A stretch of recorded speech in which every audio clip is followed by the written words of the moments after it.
जहां हमने छोड़ दिया था हम उसी से आगे इस चीज़ को आगे स्टार्ट करेंगे। ठीक है, तो देखिए कल हम जो थे यहाँ पर डिस्कस कर रहे थे space lattice and unit cell की हम बात कर रहे थे।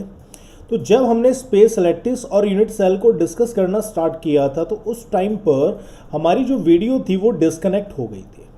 ठीक है बेटा, हमारी जो वीडियो है उस टाइम पर क्या हो गई थी, हमारे पास डिस्कनेक्ट हो गई थी। तो अब हम कोशिश करेंगे कि वहीं से इस चीज़ को स्टार्ट करें।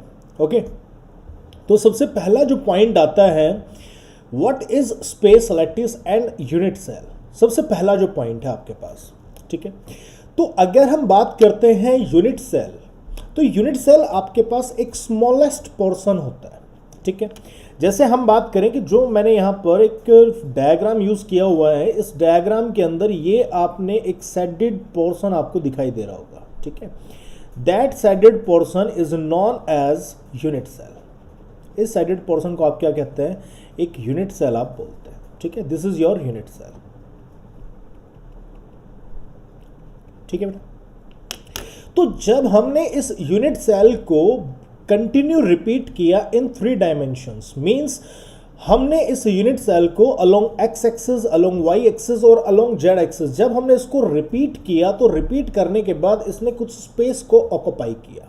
ठीक है, उस स्पेस को ऑक्युपाई करने के कारण हमने इसको क्या बोला, that is a space lattice. ठीक है, तो अगर हम बात करेंगे तो यूनिट सेल क्या है, किसी भी एक स्पेस लैटिस का बहुत छोटा सा एक पोर्शन होता है।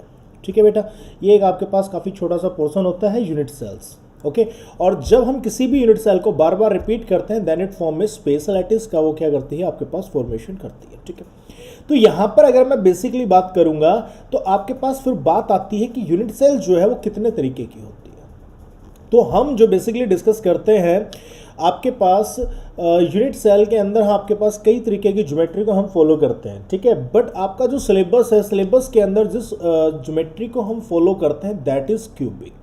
हम किसको फॉलो करते हैं, क्यूबिक को आपके पास फॉलो करते हैं। ठीक है, क्यूबिक को ही हम यहाँ पर क्या करेंगे, स्टडी करेंगे। तो क्यूबिक की बात करेंगे तो यहाँ पर आपके पास हम इसको 2 तरीके से इसको डिसोसिएट करते हैं। First one is simple unit cell. ठीक है, and second one is centred unit cell. Means पहली यूनिट सेल जो है वो आपके पास सिंपल यूनिट सेल्स होती है और सेकंड जो यूनिट सेल है वो आपके पास क्या है, सेंटर्ड यूनिट सेल्स है। तो सेंटर्ड यूनिट सेल की बात करेंगे तो सेंटर्ड यूनिट सेल के अंदर आपके पास बेसिकली जैसे बॉडी सेंटर्ड हो गया, फेस सेंटर्ड हो गया, एंड सेंटर्ड हो गया और एज सेंटर्ड हो गया। तो इन यूनिट सेल्स को हम वहां पर क्या करते हैं बेटा, डिस्कस करते हैं। पॉइंट क्लियर है या नहीं है? ओके, तो अब हम एक एक करके इन सभी यूनिट सेल्स को क्या करेंगे, ब्रीफ के अंदर डिस्कस करते हैं। ओके, तो सबसे पहले जो आती है वो है आपके पास सिंपल यूनिट सेल। ओके, तो सिंपल यूनिट सेल आपके पास क्या होती है कि सिंपल यूनिट सेल्स के अंदर क्या होते हैं, particles are present, particles are present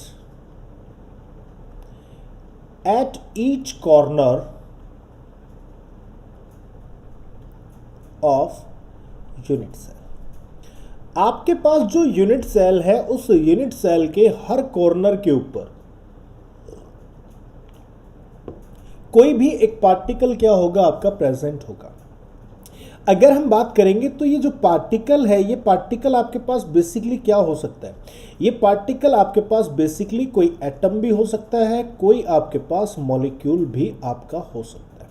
ठीक है, तो आप क्या कहेंगे कि in simple unit cells the constituent particles are present at each corner of the unit cell. ठीक है, अब यहां पर हम जिन पार्ट्स को डिस्कस करेंगे हर पार्ट्स को आपने बहुत बेटर तरीके से समझना है। हर ये पार्ट्स आपके पास इंपॉर्टेंट है और इन्हीं पार्ट्स को हम आगे चल के क्या करते हैं, यूज करते हैं। ओके बेटा, तो every part is very important, तो हर पार्ट को ध्यान से समझना। तो हमने क्या कहा कि सिंपल यूनिट सेल्स के अंदर हर पार्टिकल जो है वो प्रेजेंट होता है कॉर्नर पे। तो हमने हर पार्टिकल्स को प्रेजेंट कर दिया कॉर्नर पे। ठीक है, ये हमने कॉर्नर पे प्रेजेंट कर दिया। ठीक है, तो देखिए अगर हम बात करते हैं कोई भी जो यूनिट सेल है उस यूनिट सेल के अंदर यहां पर कितने नंबर ऑफ कॉर्नर होते हैं, टोटल 8 कॉर्नर होते हैं। तो 8 कॉर्नर का मतलब है यहां पर जो टोटल नंबर ऑफ एटम्स है, total number of atoms present at corner are 8। यहां पर टोटल नंबर ऑफ 8 एटम्स यहां पर क्या है आपके पास प्रेजेंट है। ठीक है, अब यहां पर जो नेक्स्ट पॉइंट आता है जो काफी ज्यादा इंपॉर्टेंट है वो आता है आपके पास कंट्रीब्यूशंस। ठीक है, फॉर एग्जाम्पल अगर मैं बात करूं तो मान लीजिए ये आपके पास कोई एक रूम है। ठीक है, क्या इस रूम का ये कॉर्नर क्या सिर्फ इसी रूम के साथ अटैच होगा? नहीं, क्योंकि अगर मैं बात करूंगा इस कॉर्नर की तो ये इस साइड रूम के साथ भी अटैच होगा। ठीक है बेटा, ये जो साइड में रूम होगा उस रूम के साथ भी अटैच होगा। ये आपके पास ये जो आपके पास ये तो हो गया रूम नंबर 1, ये साइड वाला हो गया रूम नंबर 2, ये हो गया रूम नंबर 3 और ये हो गया रूम नंबर 4। ठीक है, और 4 ही रूम कहां पर होंगे? ऊपर। तो अगर हम बात करें ये जो नीचे वाले जो रूम है उनकी छत या हम के रूफ, ठीक है, और ऊपर वाले जो रूम है उनका फ्लोर इस कॉर्नर के साथ क्या होगा आपके पास? टच में होगा। बात आ रही है समझ में? तो मैं यहां पर लिखूंगा कि 1 जो एटम है वो अटैच है 8 यूनिट सेल के साथ। ठीक है, और मैं यहां पर फाइंड आउट करूंगा क्या? कंट्रीब्यूशंस को फाइंड आउट करूंगा। कंट्रीब्यूशंस का मतलब क्या है? इसका मतलब क्या है कंट्रीब्यूशन से? क्योंकि जो कॉर्नर पे जो एटम है वो सिर्फ इसी यूनिट सेल का हिस्सा नहीं है। जैसे हमने यहां पर क्या लिखा? 8 एटम्स लिखे, बट ये 8 एटम्स कंप्लीटली इस यूनिट सेल के पार्ट नहीं है, क्योंकि हर एटम किसी अदर यूनिट सेल के साथ क्या है बेटा आपके पास? अटैच है। तो हम यहां पर बात करेंगे कि इस पर्टिकुलर यूनिट सेल के साथ कितने एटम्स प्रेजेंट हैं। तो उस चीज को हम क्या बोल रहे हैं? यहां पर कंट्रीब्यूशन हम उसको बोल रहे हैं। तो मैंने यहां पर क्या लिखा? 8 unit cell connect with 1 corner। तो एक यूनिट सेल कितने कॉर्नर का हिस्सा होगा? 1/8। पॉइंट क्लियर है? और अगर हम बात करें ऐसे टोटल कितने कॉर्नर है हमारे पास? 8। तो एक कॉर्नर का कंट्रीब्यूशन है आपके पास 1/8 और टोटल 8 कॉर्नर का कंट्रीब्यूशन कितना हो जाएगा? 1। कहने का मतलब क्या हुआ? आपके पास जो भी सिंपल यूनिट सेल है, आपके पास जो भी एक सिंपल यूनिट सेल है उस सिंपल यूनिट सेल्स के अंदर जो कंट्रीब्यूशंस होगा वो कंट्रीब्यूशन कितना होगा आपके पास? 1। बात समझ में आ रही है बेटा? यस और नो मैसेज में टाइप करें एक बार।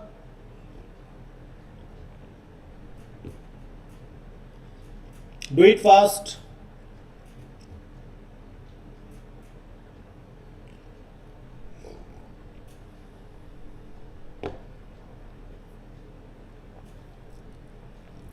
Do it fast मैसेज में टाइप करें। समझ में आ रहा है नहीं आ रहा है ये पार्ट?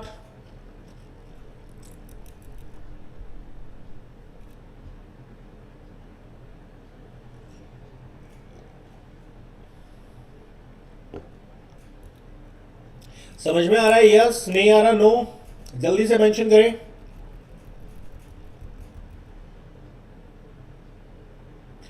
हरीश शर्मा कह रहे हैं नहीं आया। बेटा कहां दिक्कत है हरीश?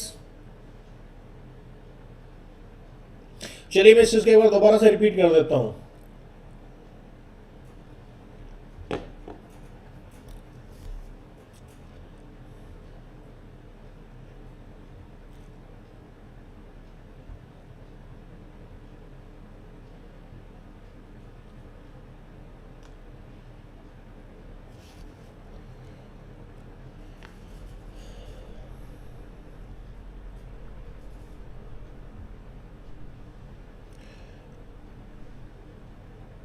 देखो बेटा, मैंने क्या कहा यहां पर? आपके पास मैंने यहां पर बोला कि सिंपल यूनिट सेल के अंदर इन सिंपल यूनिट सेल्स जो आपके पास एटम प्रेजेंट है वो प्रेजेंट है आपके पास ईच कॉर्नर पे।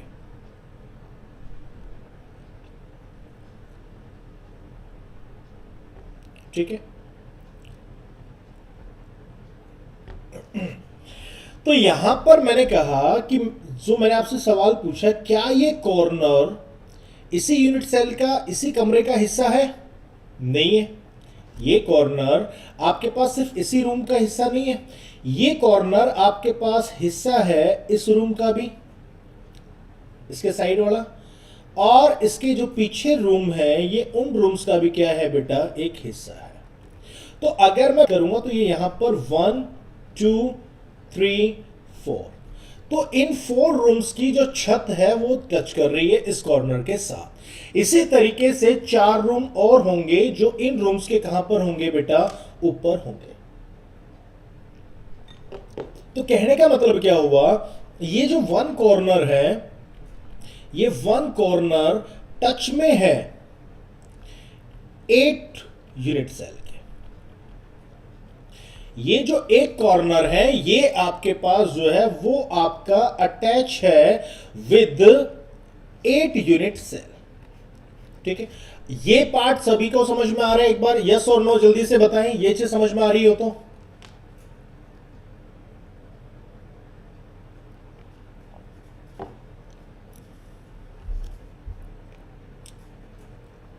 अगर ये चीज समझ में आ रही है फिर हम आगे मूव करते हैं। इस चीज को एक बार बताइए, यस और नो समझ में आ रहा है नहीं आ रहा है?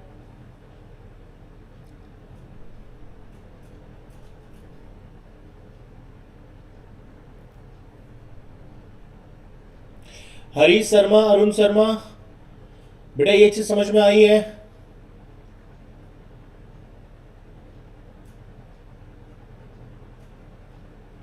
यस और नो?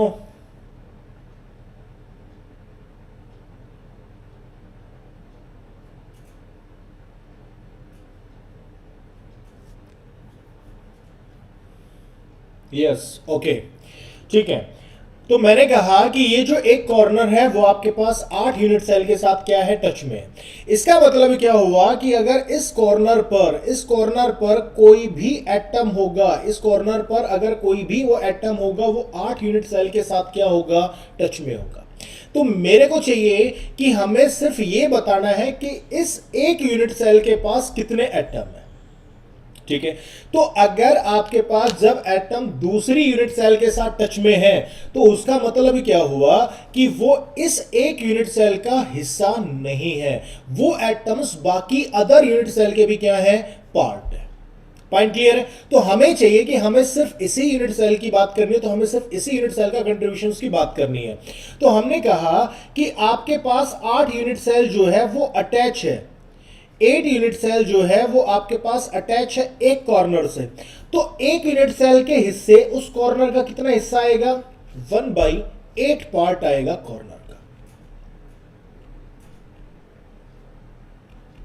ठीक है, हमने क्या कहा, 8 यूनिट सेल जो है वो एक कॉर्नर के साथ टच में है। ठीक है, तो हमें बात करनी है कि सिर्फ एक यूनिट सेल के हिस्से उस कॉर्नर का कितना हिस्सा प्रेजेंट है। तो कॉर्नर यूनिट सेल में क्या हो गया, वो एटम, तो उस एटम का उस यूनिट सेल के साथ कितना हिस्सा प्रेजेंट है। तो 8 यूनिट के साथ सेल के साथ एक एटम अटैच है, तो एक यूनिट सेल के साथ कितना होगा, 1/8 पार्ट होगा उस एटम का। ठीक है, तो अगर मैं बात करूं तो यहां पर टोटल है 8 corner, means simple unit cell के अंदर टोटल नंबर है 8 एटम्स। तो आपके पास एक कॉर्नर का कंट्रीब्यूशन है 1/8, तो 8 का कितना होगा, 1/8 into 8 that is equal to 1। मतलब है यहां पर जो सिंपल यूनिट सेल है, सिंपल यूनिट सेल जो है उसका कंट्रीब्यूशन कितना होता है, 1 होता है। कंट्रीब्यूशन का मतलब है number of atoms, total number of atoms. मैं टोटल लिख देता हूं, टोटल नंबर ऑफ एटम्स। तो मैंने जो लिखा था कि यहां पर 8 एटम प्रेजेंट है, तो 8 एटम नहीं है एग्जैक्टली, वो कितने एटम है, सिर्फ एक एटम। वो दिखने में हमें 8 है, लेकिन जब हम उनका पूरे का कैलकुलेट करेंगे तो वो सिर्फ कितना एटम होते हैं, एक एटम होता है। तो मतलब है जो सिंपल यूनिट सेल है उसमें जो आपको 8 एटम दिखाई दे रहे हैं, एक्चुअली में वो टोटल जो मास होगा या टोटल वॉल्यूम होगा उन एटम्स के कारण, वो सिर्फ एक एटम का क्या होगा, आपके पास काउंट होगा। अब एक बार बताइए मुझे, ये चीज अब समझ में आई है? हर्ष, अरुण और बाकी जो स्टूडेंट हैं उनको एक बार यस और no?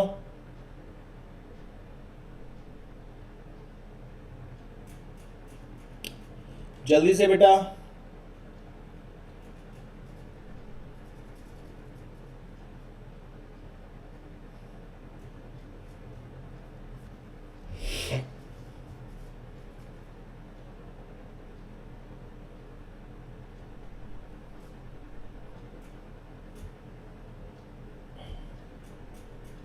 Harish Sharma, Arun Sharma,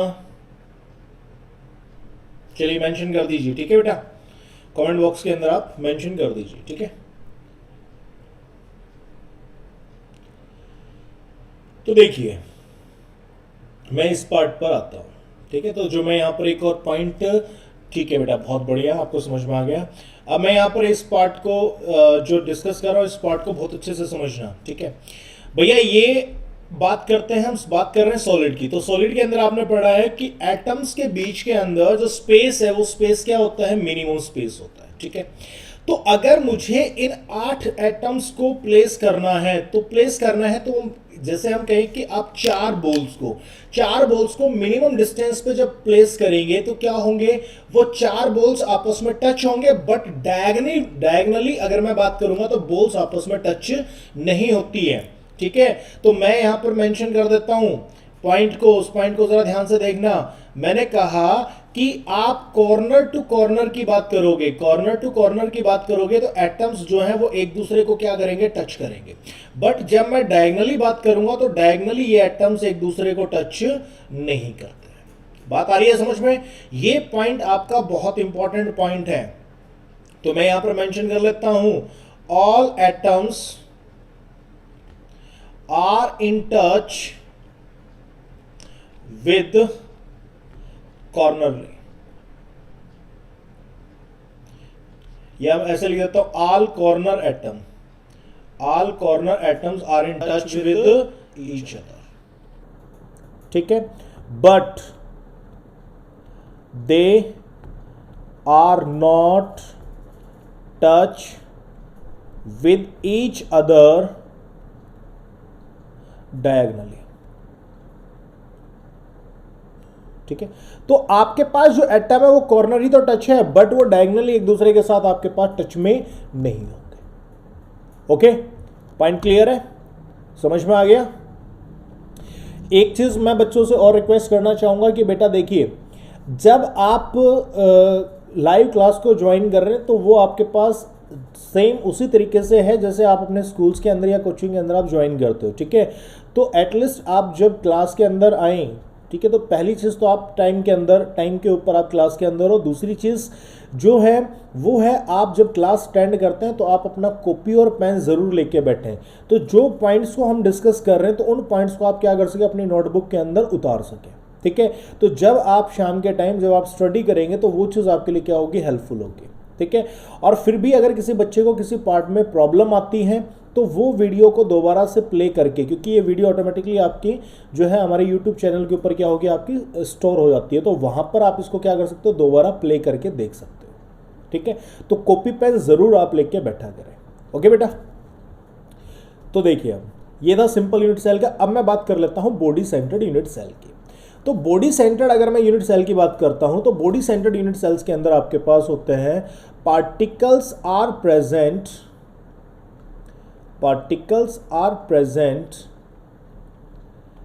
eight corner, ठीक है, वो कॉर्नर पे प्रेजेंट होंगे। बॉडी सेंटर्ड नाम से ही पता चलता है बॉडी के सेंटर्ड में भी होगा, ठीक है, आज present at corner as well as the body centered of unit cell, body centre of unit cell. तो ये आपके पास कॉर्नर पे भी प्रेजेंट होंगे और बॉडी के सेंटर्ड में भी आपके पास प्रेजेंट होंगे, ठीक है बेटा। तो देखो हमने कहा ये आपके पास कॉर्नर पर है,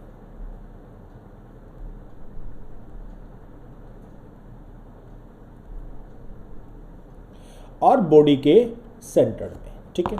तो कॉर्नर का अगर मैं कंट्रीब्यूशंस की बात करूं तो भैया अभी आपने जस्ट थोड़ी देर पहले ही कैलकुलेट किया था, ठीक है, जस्ट थोड़ी देर पहले ही आपने कैलकुलेट किया था कॉर्नर का जो कंट्रीब्यूशंस है वो कितना होता है 1/8 × 8। क्लियर है? ये आपने सिंपल यूनिट सेल के अंदर क्या किया था, इसको चेक किया था। अब मैं बात करता हूं फॉर एग्जाम्पल्स आपके रूम के अंदर मान लीजिए कोई भी मटेरियल पड़ा हुआ है तो वो सिर्फ उसी रूम का पार्ट है। मतलब अगर कोई एटम्स आप यूनिट सेल के सेंटर में प्रेजेंट है तो वो किसी अदर यूनिट सेल के साथ टच में नहीं है। इसका मतलब वो पार्टिकल्स या वो एटम्स कंप्लीटली पार्ट है सिर्फ उसी यूनिट सेल का। ठीक है, तो यहां पर एक एटम प्रेजेंट है तो उसके कारण कंट्रीब्यूशन क्या हो गया आपके पास 1, क्योंकि ये किसी अदर यूनिट सेल के साथ टच में नहीं है। तो जब आप इसको सिंप्लीफाई करोगे तो 1 + 1 = क्या हो जाएगा, 2 आपके पास हो जाएगा। पॉइंट क्लियर है? तो देखिए यहां पर अब मैं बात करता हूं सेकंड पॉइंट की। तो सेकंड पॉइंट क्या है? सेकंड पॉइंट की अगर मैं बात करूं तो सेकंड पॉइंट को जरा ध्यान से समझना कि सेकंड पॉइंट के अंदर मैं आपको क्या समझाने की कोशिश कर रहा हूं। ठीक है बेटे, देखो यहां पर मैंने कहा कि 4 एटम आपके पास बॉटम में प्रेजेंट है। ठीक है, हमने क्या कहा सॉलिड के अंदर अगर हम बात करेंगे गैप की, तो गैप क्या होता है, मिनिमम। तो मैंने कहा कि इन 4 एटम्स को मैंने एक दूसरे को क्या कर दिया, टच कर दिया। तो ये 4 एटम कौन से? ये 4 एटम्स है जो कॉर्नर के बॉटम में प्रेजेंट है। ये 4 एटम्स मैंने ले लिए, जो मैंने माना है, कंसिडर किया है, ये एक दूसरे को क्या करेंगे, टच करेंगे। ठीक है, फिर इन 4 एटम्स के बीच में कुछ स्पेस होगा, उस स्पेस के ऊपर आपने 5वें एटम्स को क्या कर दिया, प्लेस कर दिया। तो ये 5वां एटम उस वैकेंट स्पेस के ऊपर आएगा। तो इस एटम का साइज उतना ही है, तो ये इस वैकेंट स्पेस के अंदर फिट हो नहीं पाएगा, तो ये कहां पर रहेगा, इनके ऊपर रहेगा। बात क्लियर है? फिर हम बात करते हैं यहां पर कि जो ऊपर के 4 एटम, ये तो ये ऊपर के जो 4 एटम है ये कहां पर प्रेजेंट है, ये प्रेजेंट है इस बॉडी सेंटर्ड के एटम के ऊपर। तो ये मैंने आपको इस तरीके से अरेंज करके बता दिया। पॉइंट क्लियर है? इनको भी मैंने टच कर दिया। तो यहां पर समझने की बात क्या है कि जब ये नीचे की 4 एटम की लेयर, या मैं कहूं नीचे के 4 एटम और ऊपर के 4 एटम, ठीक है, क्या ये एक दूसरे को टच करेंगे? नहीं, एक दूसरे को टच नहीं करेंगे। क्यों नहीं करेंगे? क्योंकि जो ये एटम जो आपने इन 2 लेयर्स के बीच में फिट किया है वो इन 2 लेयर्स के बीच में क्या रखेगा, गैप रखेगा।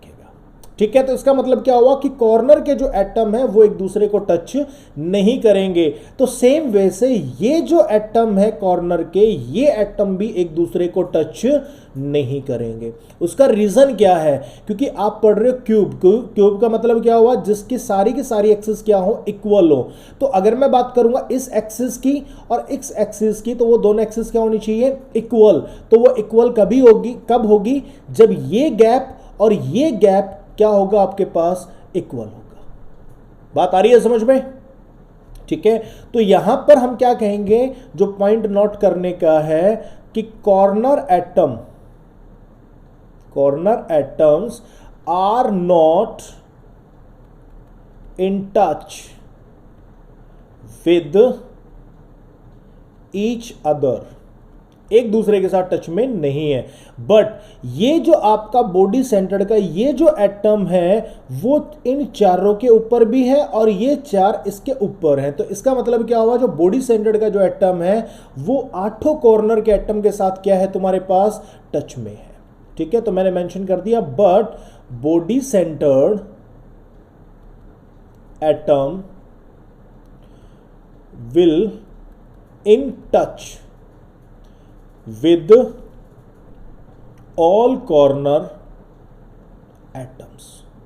ये आपके पास इन सभी कॉर्नर के एटम के साथ क्या है, आपका टच में। बात आ रही है समझ में? यस और नो कमेंट में एक बार मेंशन कर देना बेटा। ठीक है, ये पार्ट आप कमेंट में मेंशन कर दे। बट जहां पर भी आपको प्रॉब्लम आती है, इस बात को जरा ध्यान से सुनना, ड्यूरिंग द वीडियो लेक्चर्स जब भी आपको प्रॉब्लम आती है तो तुरंत आप चैट में जाके मैसेज डाल दें कि सर यहां पर एक बार रुक के दोबारा से इसको बता दीजिए। ठीक है, क्योंकि अगर हम बार बार पूछते हैं तो उसमें जो टाइम जो है वो काफ़ी ज़्यादा कंज्यूम होता है। ठीक है, तो आपका जो सिलेबस है वो कम आपका कवर हो पाएगा। तो इट्स बेटर कि आप जहां पर भी प्रॉब्लम आए तो बिना पूछे आप कमेंट के अंदर डाल दें कि यहां पर प्रॉब्लम है, उससे उसको एक बार रिपीट कर दीजिए। ठीक है, तो इतना सिंपल यूनिट सेल्स और बॉडी सेंटर्स में अगर किसी बच्चे की प्रॉब्लम है तो वो मेरे साथ अपनी प्रॉब्लम को शेयर कर सकता है। जल्दी से मैसेज में अपनी प्रॉब्लम्स को डालें, क्विक।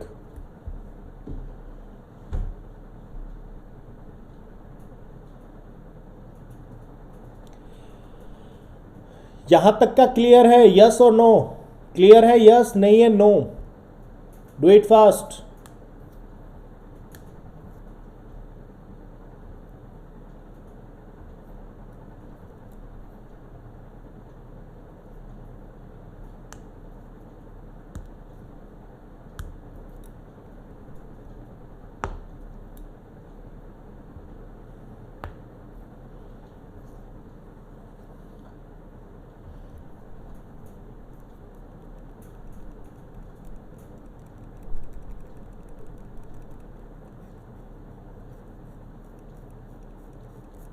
चलो फिर चलते हैं आगे। अगला है आपके पास फेस सेंटर्ड। ठीक है, तो फेस सेंटर्ड की बात करें तो फेस सेंटर्ड के अंदर जो है, yes sir, very good Harsh. तो फेस सेंटर्ड में क्या है बेटा? Particles are present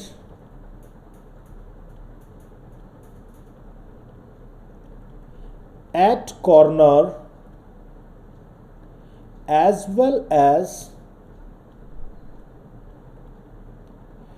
face centred of unit cell.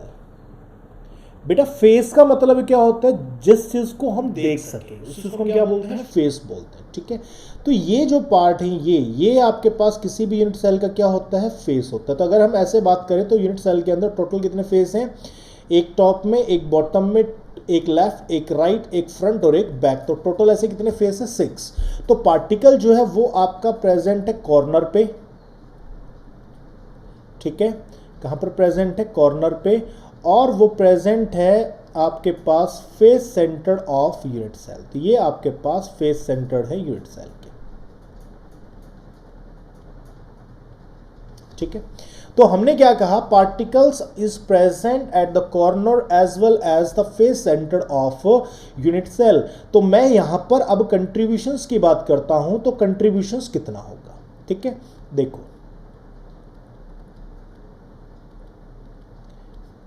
ये पॉइंट जो है आपके बिल्कुल क्लियर होने चाहिए बेटा। अगर ये पॉइंट क्लियर है तो इसके बाद हमें न्यूमेरिकल्स करने, तो वो न्यूमेरिकल्स आपके पास तभी सोल्व होंगे जब ये पार्ट्स आपके पास क्या होंगे? क्लियर होंगे। ठीक है, तो वहां पर न्यूमेरिकल्स को हम कोशिश करेंगे शॉर्टकट में भी आपको समझाने की। ठीक है, बट शॉर्टकट में आपको चीज़ तभी आएंगी जब आपका कंसेप्ट क्या होगा बेटा? क्लियर होगा। ठीक है, देखो तो अगर हमें बात करते हैं कंट्रीब्यूशंस की, तो अभी जस्ट थोड़ी देर पहले बताया कि कॉर्नर जो है उसका कंट्रीब्यूशंस क्या होता है?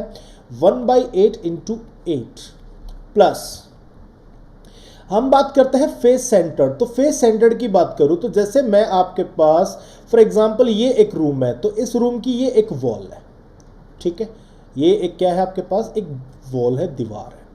इस दीवार के ऊपर ये आपका एटम प्रेजेंट है। ठीक है, तो मैं बात करता हूं ये वॉल जो है कितने रूम के साथ टच में होगी? तो ये वॉल आपके पास, इस वॉल का जो बॉडी का सेंटर्ड है वो आपके पास इस साइड वाले रूम के साथ क्या होगा बेटा? टच में होगा। ये किसके साथ टच में होगा? इस साइड रूम के साथ क्या होगा? टच में होगा। तो कहने का मतलब क्या हुआ? ये जो एटम है वो 2 यूनिट सेल के साथ क्या है? तुम्हारा टच है।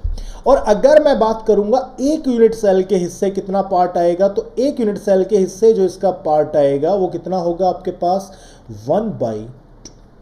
और यहां पर फेस के सेंटर्ड कितने हैं? 6। तो फेस के 6 सेंटर्ड है, तो उनके हर सेंटर्ड में आपके पास 6 एटम्स प्रेजेंट होंगे।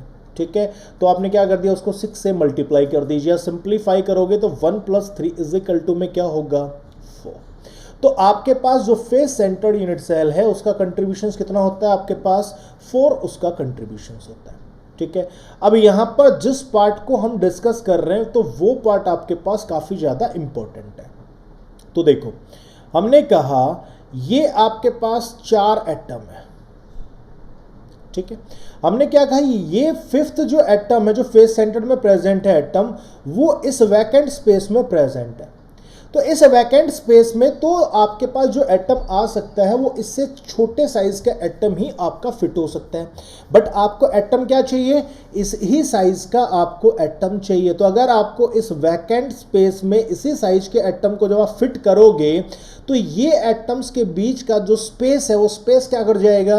इंक्रीज कर जाएगा। तो कहने का मतलब क्या हुआ कि जब वो स्पेस इंक्रीज करेगा तो कॉर्नर के एटम्स एक दूसरे को टच नहीं करेंगे। तो मैं यहां पर नोट लिख देता हूं कि कॉर्नर एटम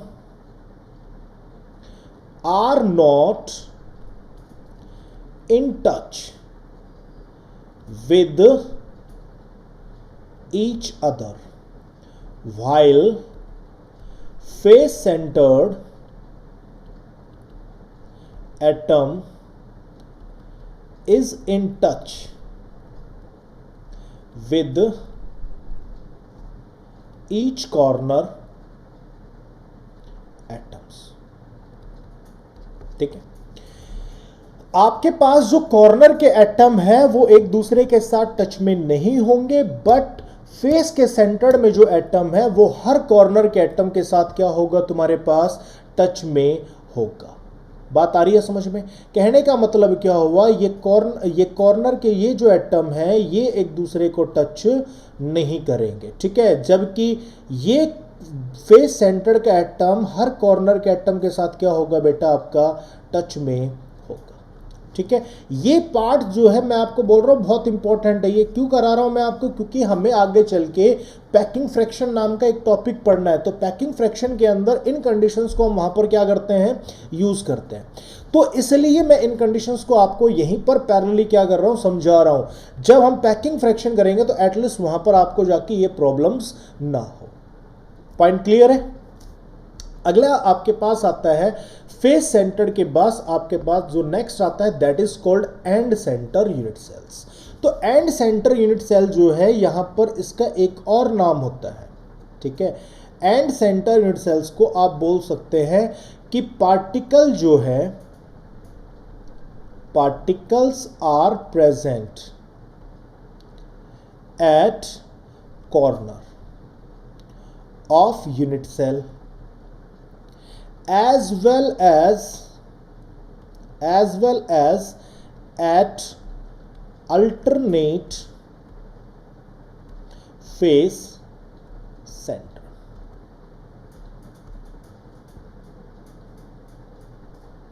ठीक है, आपके पास जो पार्टिकल है वो प्रेजेंट है बेटा, कॉर्नर के ऊपर प्रेजेंट है और साथ के साथ प्रेजेंट है eight alternate face centre.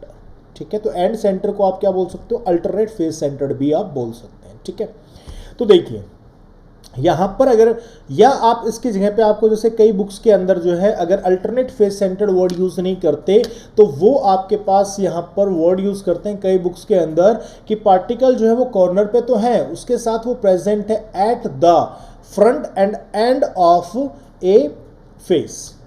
Face के फ्रंट और बैक साइड में जो पार्टिकल्स क्या होंगे, आपके पास प्रेजेंट होंगे। ठीक है, तो यहां पर अगर मैं बात करूं तो एंड सेंटर के हमने 3 फिगर यूज किए, जबकि हमने हर के अंदर सिर्फ आपके यूज किए थे, सिर्फ एक फिगर यूज किया था।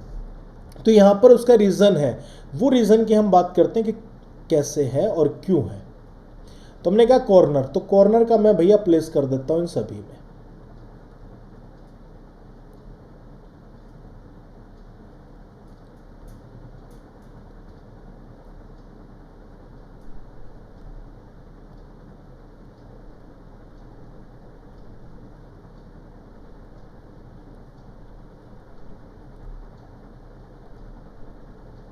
ये आपके कॉर्नर पे आपके प्लेस कर दी हमने। ठीक है, उसके बाद कहा ये प्रेजेंट है एट द अल्टरनेट फेस। तो फेस वाले को रिप्रेजेंट करने के लिए मैं यहां पर ये कलर यूज कर लेता हूं। ठीक है, ये मैंने कहा फॉर एग्जांपल इस फेस पे प्रेजेंट है। तो अल्टरनेट का मतलब क्या है, 1 by 1, मतलब अगर एक पे प्रेजेंट है तो उससे नेक्स्ट पे नहीं होगा। तो देखो इस फेस का नेक्स्ट आता है ये फेस, इसका मतलब यहां पर नहीं होगा। इस फेस का नेक्स्ट आता है लेफ्ट हैंड साइड का, यहां पर भी नहीं होगा। इसी तरीके से इस फेस का फ्रंट में बात करूंगा तो ये आता है, ये यहां पर भी नहीं होगा। इसी वजह से बैक साइड वाले पे भी नहीं होगा।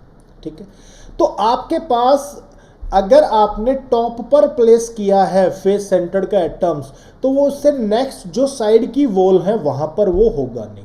तो अगर टॉप में है तो नेक्स्ट कहां पर आएगा आपके पास, बॉटम में। ठीक है, तो अल्टरनेट का मतलब क्या है, अगर आपके पास एक पर प्रेजेंट है तो उससे नेक्स्ट पर प्रेजेंट नहीं होगा, उससे नेक्स्ट पर क्या होगा, प्रेजेंट होगा। तो उस तरीके से अगर हम पोजीशन दें तो एक एटम प्रेजेंट होगा ऑन द टॉप एंड एक एटम होगा प्रेजेंट एट द बॉटम।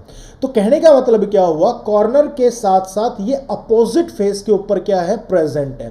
तो मैं यहां पर बात को एड ऑन कर देता हूं, तो अल्टरनेट फेस का मतलब क्या होता है, पार्टिकल्स जो है वो प्रेजेंट होंगे, present on the opposite face. कहां पर प्रेजेंट होंगे बेटा, एट द अपोजिट फेस पे वो क्या होंगे, प्रेजेंट होंगे। ठीक है, तो अगर एक टॉप पे है तो दूसरा बॉटम में होगा, अगर एक आपके पास लेफ्ट में है तो दूसरा कहां पर होगा, राइट में, अगर एक फ्रंट में है तो दूसरा कहां पर जाएगा, बैक में जाएगा। बात आ रही है समझ में? ठीक है, तो देखिए तो यहां पर हम बात कर लेते हैं अब कंट्रीब्यूशंस की। किसकी बात कर ले बेटा, कंट्रीब्यूशंस की बात कर ले। तो कंट्रीब्यूशंस की मैं बात कर लेता हूं। तो आपको पता है कॉर्नर का कंट्रीब्यूशन होता है 1/8 इंटू 8 प्लस फेस सेंटर्ड का कंट्रीब्यूशन होता है 1/2, लेकिन यहां पर सिर्फ 2 ही फेस सेंटर्ड पे है, ना कि 6। ठीक है, तो 1/2 इंटू 2, तो 1 + 1 = में क्या आ जाएगा, 2 आ जाएगा। तो एंड जो सेंटर्ड यूनिट सेल है उसका कंट्रीब्यूशन कितना होता है आपके पास, टोटल 2 आपका कंट्रीब्यूशन होता है। और ये 3 वे हैं उसको रिप्रेजेंट करने के। बात आ रही है समझ में? ओके, तो देखो चलिए अब आगे। अब मैं इसमें अगर आप को यहां तक का समझ में आ रहा है तो एक बार यस और नो एक बार बेटा मेंशन कर दीजिए। फिर अगर ये चीज क्लियर है तो फिर मैं एक बार इसको थोड़ा सा इरेज करके इसी के अंदर एक पार्ट को और डिस्कस करता हूं। ठीक है, काफी इंपॉर्टेंट पार्ट है और उसी के ऊपर कुछ क्वेश्चंस मैं फिर आपको घर से दूंगा करने के लिए। यस और नो एक बार मेंशन कर दीजिए, आपको यहां तक का क्लियर है या नहीं है। कोई दिक्कत है तो मेरे से आप पूछ सकते हो।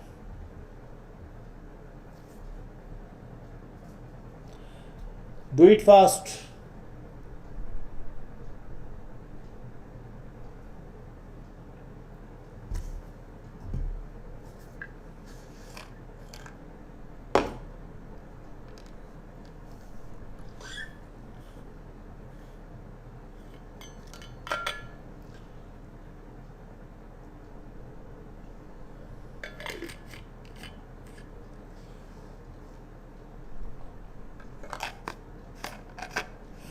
बताइए बेटा जल्दी से।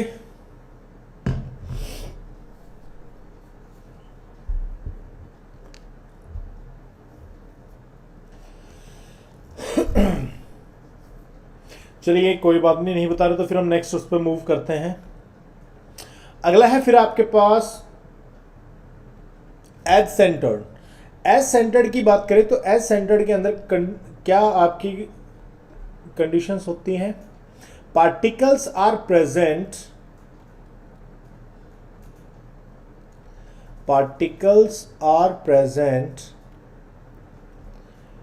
at corner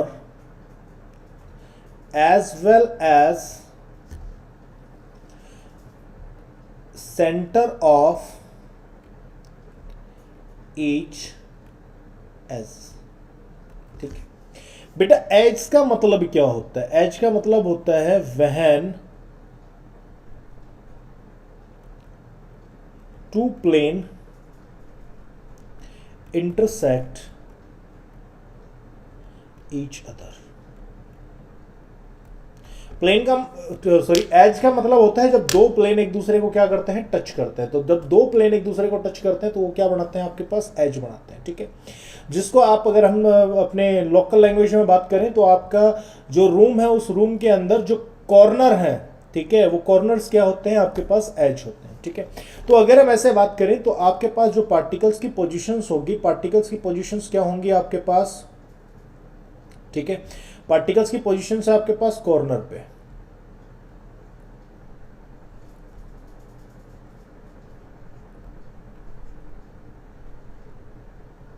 ठीक है, और कॉर्नर के साथ साथ वो प्रेजेंट है at the edge centre of. तो ये एज है, इन एज के ऊपर आपके पास एटम क्या है, तुम्हारा प्रेजेंट है।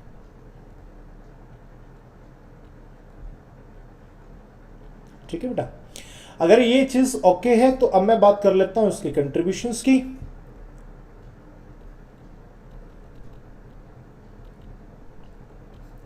ठीक है बेटा, तो मैं अगर कंट्रीब्यूशंस की बात करता हूं तो कॉर्नर जो है उसका कंट्रीब्यूशन क्या है 1/8 इंटू में 8 प्लस। अब मैं बात कर लेता हूं एज की। तो एज की बात करें तो फॉर एग्जांपल ये जो आपके पास एरिया है ये कितने रूम के साथ टच में होगा? तो एक तो ये रूम खुद ही है, एक इसका साइड वाला पार्ट हो गया, कितने हो गए टोटल? 2। ठीक है, और 2 ही कहां पर आएंगे? ऊपर। ठीक है, तो आपके पास ये टोटल कितनों के साथ टच में होगा? 4 के साथ टच में होगा। अगर आपको इस तरीके से समझ में नहीं आ रहा तो आप अपने कॉर्नर, आप अपने रूम की इस दीवार की बात कर लो, जो साइड वाली दीवार है, तो इसको कंसीडर करेंगे कितने रूम के साथ टच में होगी। तो एक रूम तो ये हो गया, एक इसके आगे रूम, एक इसके साइड का रूम, और एक जो साइड में लिया उसके फ्रंट का रूम। ठीक है, तो टोटली कितनों के साथ टच में होगा? 4 के साथ टच में होगा। तो एक के साथ कितना आएगा कंट्रीब्यूशन? 1/4। और अगर हम बात करें तो आपके पास ऐसे टोटल कितने एज है, काउंट करें तो 4 आपके पास जो है एज होते हैं कहां पर? फ्लोर के ऊपर, और 4 एज होते हैं आपके पास रूफ के ऊपर, और 4 आपके साइड में है। तो टोटल कितने एज हो गए हैं? टोटल 12। ठीक है बेटा, तो 1/8 इंटू 8 किया तो वो आ गया 1 प्लस 1/4 इंटू 12, तो वो कितना आ गया? 3। तो 1 plus 4 is 3 is equal to कितना आ जाएगा? 4। गौरव गेमिंग वाईटी करके हैं। तो गौरव बेटे, हम अभी जो है ये 12th की क्लास चल रही है और टॉपिक जो है वो आपके पास है यूनिट सेल का, और जो यूनिट है आपके पास वो है सॉलिड स्टेट। तो हम क्लास 12th की अभी ये क्लास चल रही है। ठीक है बेटा, आगे से हम ध्यान रखेंगे टाइटल के अंदर भी क्लास को जो है मेंशन करें, ताकि बच्चों को क्लियर हो जाए कि अभी एक क्लास कौन सी चल रही है। ओके, तो हम यहां पर बात करेंगे कि जो एज सेंटर्ड है उस एज सेंटर्ड का कंट्रीब्यूशन कितना होता है? आपके पास टोटल 4 होता है। तो कॉर्नर के कारण आपका 1 और एज सेंटर्ड के कारण कितना हो गया? 3। तो एज सेंटर्ड का, एक एज सेंटर्ड का कंट्रीब्यूशन होता है 1/4। तो टोटल आपके पास 12 एज हैं, तो 12 के कारण कितना होगा? 1/4 into 12 that is equal to 3। तो कॉर्नर का 1, एज सेंटर्ड का 3, तो टोटल आपके पास क्या आ गया? 4 आ गया। पॉइंट क्लियर है? ओके, अब मैं बात कर लेता हूं इस पार्ट की। ठीक है, अब ये जो पार्ट है, इस पार्ट के अंदर मैं आपको बहुत बेसिक सी चीज बताऊं तो ये जो टेबल है, ये टेबल आपको भैया पता होनी चाहिए। ठीक है, ये आपके पास टेबल जो है आपको पता होनी चाहिए कि कोई क्यूब है तो क्यूब के अंदर आपका लेंथ का क्या रिलेशनशिप होता है, एंगल का क्या रिलेशनशिप होता है। इसी तरीके से ऑर्थोरोम्बिक में एज का, सर रिपीट द फिगर। चलिए ठीक है, रिपीट द फिगर हम एक बार, चलो इसके बाद हम एक बार डिस्कस करेंगे उसको। ठीक है, तो देखो, तो यहां पर आपके पास जो है क्यूब के अंदर, जैसा आपको पता है कि एज लेंथ और बॉन्ड एंगल सभी क्या होते हैं आपके पास? इक्वल होते हैं। इसी तरीके से आपको ऑर्थोरोम्बिक, टेट्रागोनल, मोनोक्लोनिक, ट्राइक्लिनिक, हेक्सागोनल और रोम्बोहेड्रल के बारे में आपको पता होना चाहिए। ठीक है बेटा, यहां पर अगर मैं बात करूं तो कोई जमाना था जब आईआईटी जेई के अंदर और नीट के अंदर यहां से सवाल पूछे जाते थे। ठीक है, जब नीट नहीं हुआ करता, जब एआईपीएमटी हुआ करता था, तो उस टाइम पर यहां पर सवाल पूछे जाते थे। बट अब इतने सिंपल क्वेश्चन जो है वो पूछते नहीं है, बट फिर भी आपको इन चीज़ों के बारे में पता होना चाहिए। ठीक है, तो ये टेबल जो है आपको भैया याद रखनी पड़ेगी। क्लियर है? इसका कोई वो नहीं है, ये आपको याद रखनी पड़ेगी। मैं एक बार सारी चीज़ों को जो अभी तक हमने पढ़ा है उन चीज़ों को एक बार मैं ब्रीफ कर देता हूं। मैंने कहा कॉर्नर, ठीक है, मैंने कहा कॉर्नर, तो यहां पर मैं मेंशन कर देता हूं कॉर्नर। कॉर्नर का, एक कॉर्नर का कंट्रीब्यूशन क्या होता है? 1/8। ठीक है, आपके पास अगर मैं फेस सेंटर्ड की बात करता हूं तो फेस सेंटर्ड का कंट्रीब्यूशन होता है आपके पास 1/2। ठीक है, बॉडी बॉडी के सेंटर्ड में अगर कोई एटम प्रेजेंट है तो वो किसी और के साथ अटैच नहीं है, तो उसका कंट्रीब्यूशन क्या होता है? 1। और अगर मैं बात करता हूं एज की, तो एक एज का जो कंट्रीब्यूशन है दैट इज इक्वल टू 1/4। ठीक है, यहां पर अगर मैं बात कर देता हूं, इस चीज को समझे, एक कॉर्नर जो है वो टच में होता है कितने यूनिट सेल के साथ? 8 यूनिट सेल के साथ टच में होता है। फेस सेंटर्ड की बात करूंगा तो वो 2 यूनिट सेल के साथ टच में होता है। बॉडी सेंटर्ड की बात करूंगा तो वो सिर्फ एक ही यूनिट सेल का हिस्सा होता है, वो किसी के साथ टच में नहीं होता। डज नॉट या नॉट इन टच। ठीक है बेटा। और अगर मैं एज सेंटर्ड की बात करूंगा तो एक एज सेंटर्ड 4 यूनिट सेल के साथ क्या होता है आपका, टच में होता है। पॉइंट क्लियर है? ठीक है। अभी जो था हरीश का प्रॉब्लम था, तो एक बार मैं इसको रिपीट कर देता हूं। तो बेटे हरीश, यहां पर हमने जो बेसिकली बात की है वो की है एज सेंटर्ड यूनिट सेल की हमने बात की है। तो एज सेंटर्ड यूनिट सेल की बात करेंगे तो उसमें हमने कहा कि जो पार्टिकल है वो प्रेजेंट है आपका कॉर्नर पे as well as face centred of as well as at the edge of each unit cell. तो एज का मतलब होता है कि जो भी आपके पास दो प्लेन जब आपस में इंटरसेक्ट करते हैं तो इंटरसेक्ट करने वाला जो हिस्सा है that is known as edge. तो अगर हम आपके रूम की बात करते हैं तो रूम के अंदर टोटल 12 एज होते हैं। तो 12 एज कौन से होते हैं?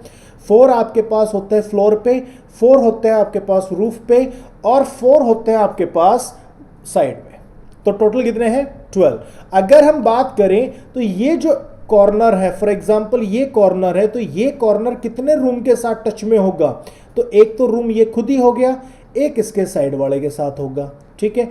एक इधर साइड वाला, एक ये 2, ये इधर साइड वाला होगा 3, और एक इसके साइड वाला होगा, कितना टोटल हो गया? 4। तो अगर मैं बात करूंगा ये जो एटम प्रेजेंट है तो ये कितने कमरों के साथ, कितने रूम्स के साथ टच में है? 4 के साथ टच में है। तो एक रूम के पास इसका कितना हिस्सा है?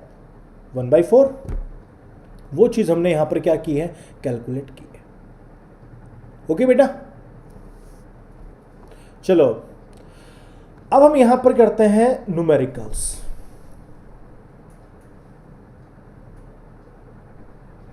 न्यूमेरिकल्स की बात करें तो ये कहता है आपके पास न्यूमेरिकल नंबर है फर्स्ट। काफी इंपॉर्टेंट न्यूमेरिकल है भाई, काफी अच्छा न्यूमेरिकल है, सिंपल सा न्यूमेरिकल है, जरा गौर से देखना। इसने कहा a cubic solid is made up of 2 element A and B. Atom B at the corner of cube. जो बी है, मैं बी को मेंशन कर लेता हूं सर्कल से। ठीक है। तो बी जो है वो आपके पास प्रेजेंट है कहां पर? कॉर्नर के ऊपर प्रेजेंट।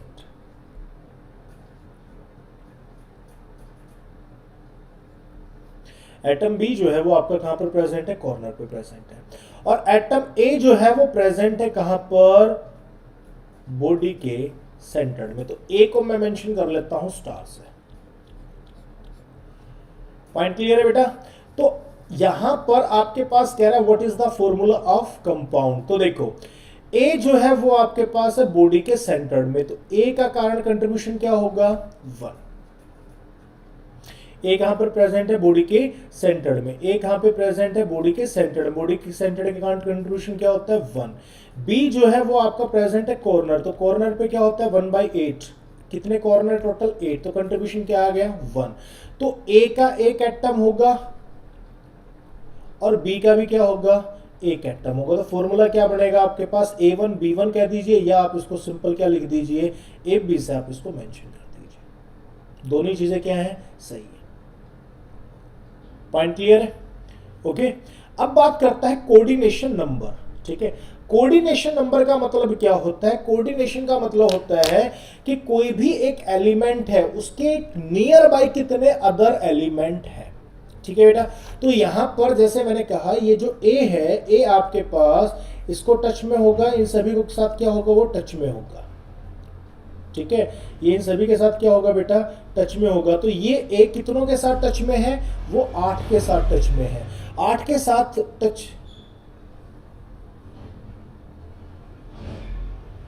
ये कितनों के साथ टच में? 8 के साथ टच में। तो 8 के साथ टच में, तो उसका कोऑर्डिनेशन नंबर क्या हो गया?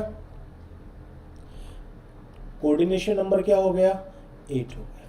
तो बेटा ये जो CN लिख रखा है, CN का मतलब होता है coordination number of A and B।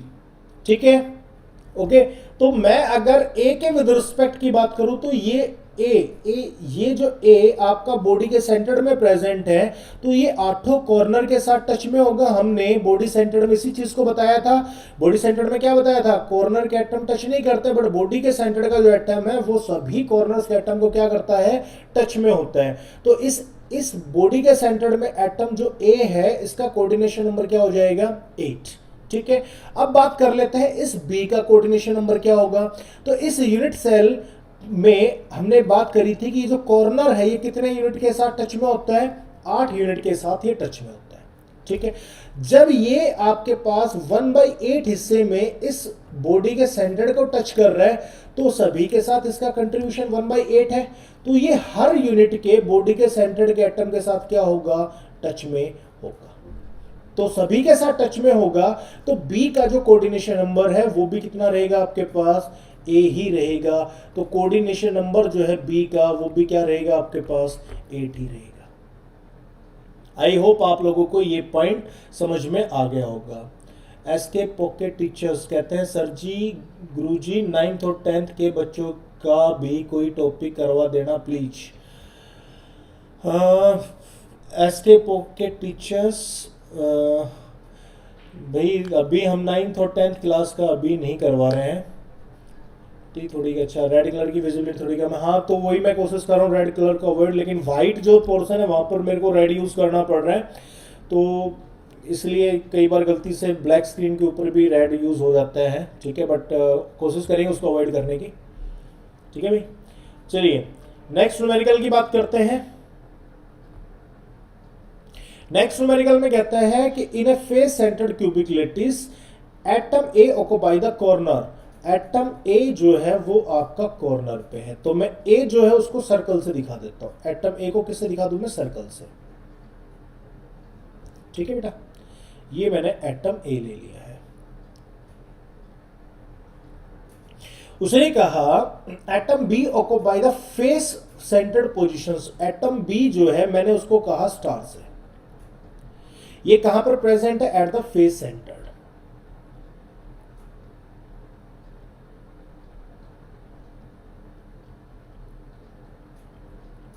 ये आपने कहां पे प्लेस कर दिया, फेस सेंटर्ड पे प्लेस कर दिया। ठीक है, अब उसने क्या कहा, if one atom of B is missing from one of the face centred point. ये कह रहा है कि आपके पास फेस सेंटर्ड पे टोटल कितने एटम है, 6 एटम है। ठीक है बेटा, अब ये कह रहा है कि इन 6 में से कोई भी एक एटम क्या हो जाए, यहां से रिमूव कर दिया जाए। फॉर एग्जांपल मैंने इस एटम को क्या कर दिया, रिमूव कर दिया। ठीक है, तो ये कह रहा है कि फॉर्मूला क्या होगा। ठीक है, ये पूछ रहे फॉर्मूला क्या होगा, इसको समझिए एक बार। भैया हमने कहा कॉर्नर, कॉर्नर का कंट्रीब्यूशन क्या होता है, 1/8 into 8 that is equal to 1।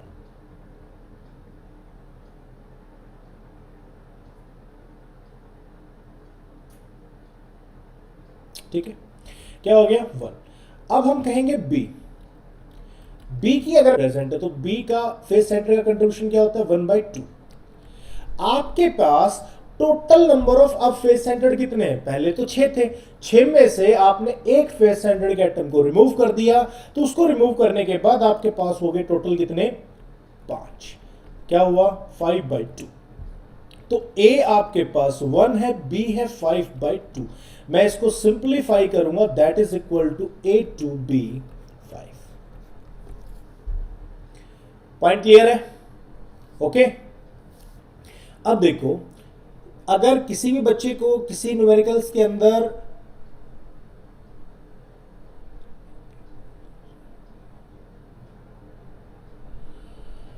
देखिए भाई, अब यहां पर मैं बात करता हूं नेक्स्ट पार्ट की, नेक्स्ट न्यूमेरिकल की। ठीक है, अगर किसी बच्चे को किसी न्यूमेरिकल के अंदर कोई दिक्कत आती है, तो ये जैसे अभी हम थर्ड न्यूमेरिकल को सोल्व कर रहे हैं, तो अगर किसी बच्चे को प्रॉब्लम आई न्यूमेरिकल्स के अंदर तो अपना डाउट उसमें डाल सकते हैं कि सर मेरे को इस न्यूमेरिकल में ये चीज समझ में नहीं है, यहाँ पर ये प्रॉब्लम है, तो अपना शेयर कर सकते हो। ठीक है बेटा, तो देखो मैं यहाँ पर बात करता हूँ, अब नेक्स्ट न्यूमेरिकल की बात करते हैं। ठीक है, ये नेक्स्ट न्यूमेरिकल जो है ये काफी अच्छा न्यूमेरिकल लग रहा है, तो इसको देखते हैं। इसने कहा कि एक ionic compound is made up of atoms A and B.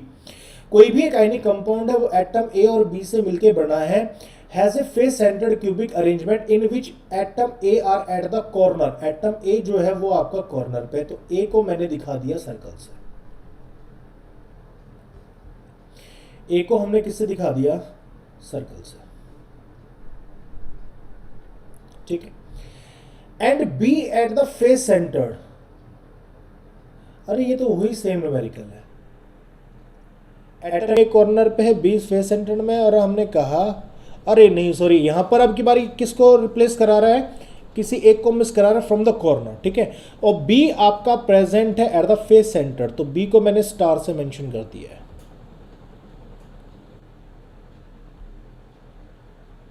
ठीक है।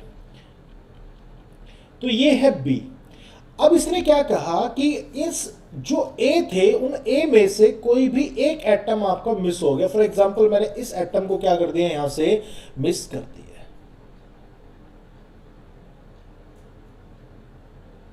बेटा हरीश शर्मा 8 मेंशन किया है, वो मेरे को समझ नहीं आया आपने 8 क्या मेंशन किया है,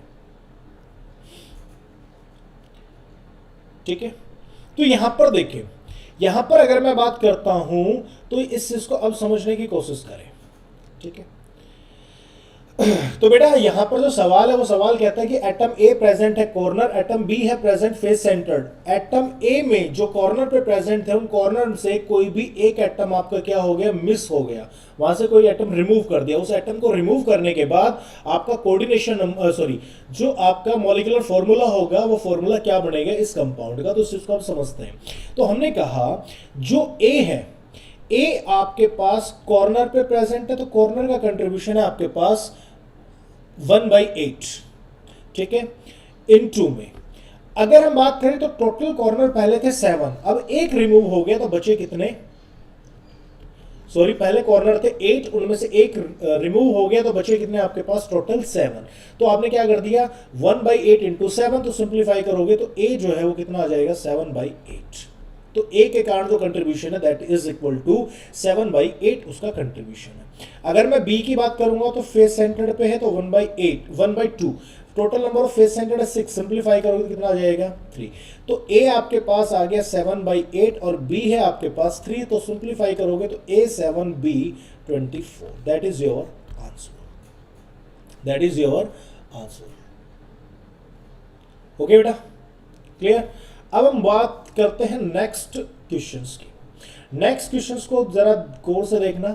इसने कहा find the formula of compound made by atom A and B where atom A present at the corner of cube and B present at alternate face. बेटा अभी मैंने अल्टरनेट फेस वर्ड आपको करवाया था। अल्टरनेट फेस का मतलब क्या होता है, आप एंड सेंटर्ड की बात कर रहे हो। मींस अल्टरनेट फेस का मतलब है particles are present at opposite faces. कहां पर प्रेजेंट है, एट अपोजिट फेस पे वो आपके प्रेजेंट है। तो देखो आपके पास कॉर्नर पे है एटम ए,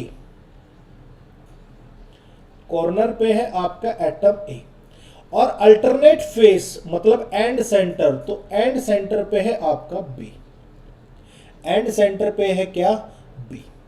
पॉइंट क्लियर है। तो आपके पास ए के कंट्रीब्यूशन की बात करेंगे, क्या आएगा 1/8 इंटू में 8 क्या आ गया 1। मैं बी की बात करता हूं तो फेस सेंटर कंट्रीब्यूशन होता है 1/2। अल्टरनेट फेस पे है तो सिर्फ 2 ही फेस है यहां पर, तो 1। तो फॉर्मूला क्या बन गया आपके पास ए पे। कौन सा ऑप्शन नंबर है आपके पास, ए ऑप्शन नंबर आपका क्या है बेटा, सही है। ऑप्शन नंबर 1 क्या है आपका, सही है। ठीक है, अभी एक बार देख लेते हैं किसी बच्चे का कोई दिक्कत आ रही हो तो। रोहित कह रहा है ओके, सुधरना के नाम से अक्षय कुमार, अरुण मोनी यस। कौन है तेरा, कौन बेटे, देखो ये डाउट है, अपना डाउट को शेयर जरूर करें, ठीक है। अब देखिए नेक्स्ट क्वेश्चन है आपके पास।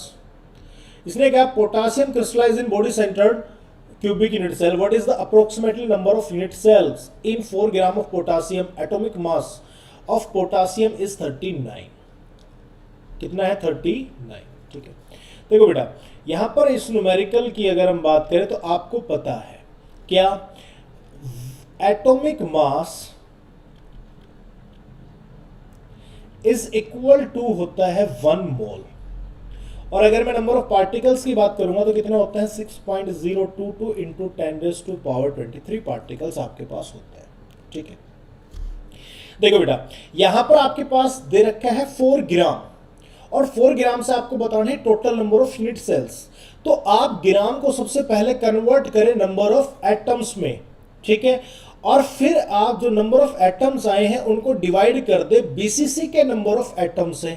तो बीसीसी के नंबर ऑफ एटम से जब आप डिवाइड करेंगे तो वो आपके पास आ जाएगा total number of unit cells. ठीक है, तो अगर हम बात करें पोटासियम का एटॉमिक मास होता है 39, तो 39 ग्राम ऑफ पोटासियम जो है इसके अंदर एटम्स प्रेजेंट होते हैं 6.022 इंटू 10⁻23 एटम्स। ठीक है बेटा, 4 ग्राम के अंदर कितने होंगे 6.022 इंटू 10⁻23 अपॉन में 4 इंटू में 3 9। सिंप्लीफाई कर दिया तो ये आपके पास आगे total number of atoms in 4 gram of potassium. अब आपको पता है बीसीसी जो होती है, बीसीसी में कितने नंबर ऑफ एटम्स होते हैं 2। बीसीसी का कंट्रीब्यूशन कितना होता है 2 होता है, क्योंकि एक एटम्स होता है आपका due to presence of corner और एक एटम होता है आपके पास ड्यू टू कि एटम ने जो पोजीशन ले रखी है वो कहां पर ले रखी है, एट द बॉडी सेंटर पे उन्होंने वो पोजीशन ले रखी है। ठीक है, तो देखो 4 ग्राम में आपने total number of atoms find out कर दिए। इतने एटम्स हैं पोटासियम के, बीसीसी में होते हैं 2 एटम्स। तो नंबर ऑफ यूनिट सेल्स की बात करें तो कैसे निकालोगे, तो देखो 2 एटम्स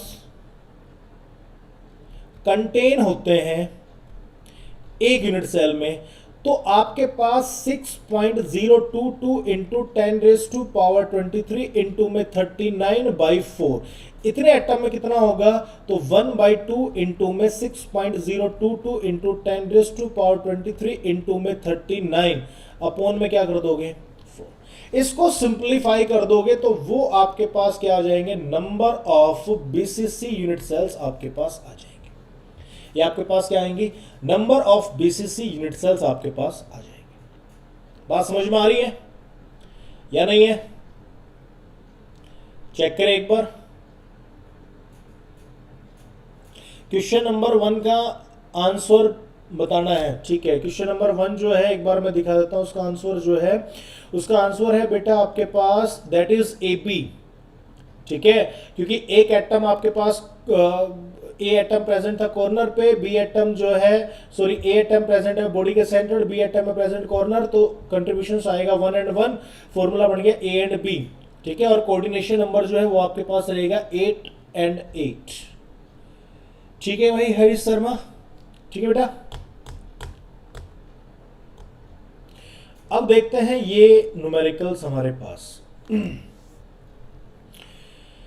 बेटे अगर मैं बात करूं ये न्यूमेरिकल जो है यहां पर देखो पेरोविस्ट नाम दिया हुआ है, ये आपको स्ट्रक्चर्स पूछी भी जाती है।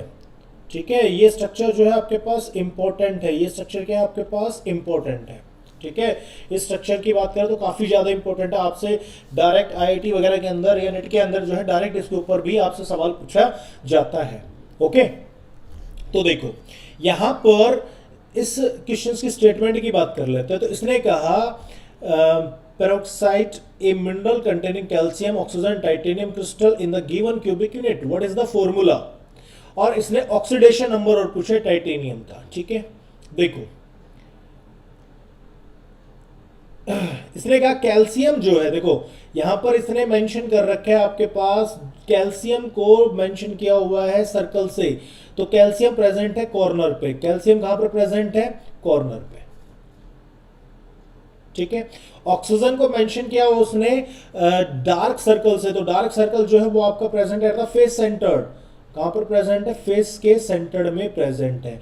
टाइटेनियम को देखो इसने प्रेजेंट कर रखा है कहां पर, बॉडी के सेंटर में, तो टाइटेनियम कहां पर है, बॉडी के सेंटर में प्रेजेंट है। ठीक है, ओके, तो यहां पर ये क्वेश्चन आपका क्लियर होता है। देखो यहां पर अगर मैं बात करूंगा तो कॉर्नर जो है, कॉर्नर का कंट्रीब्यूशन क्या है, कैल्शियम, कैल्शियम आपका कॉर्नर पे, तो 1/8 इंटू में 8 कितना आ जाएगा 1।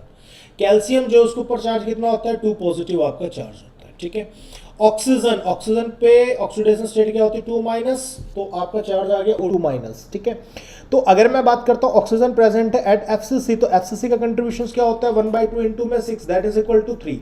अगर मैं बात करता हूं टाइटेनियम, टाइटेनियम की मेरे को ऑक्सीडेशन स्टेट भी मेंशन करनी, मुझे नहीं पता इसके ऊपर क्या चार्ज है। ठीक है, लेकिन ये पता है ये कहां पर प्रेजेंट है, बीसीसी में, तो बीसीसी का कंट्रीब्यूशन क्या होता है आपके पास 1।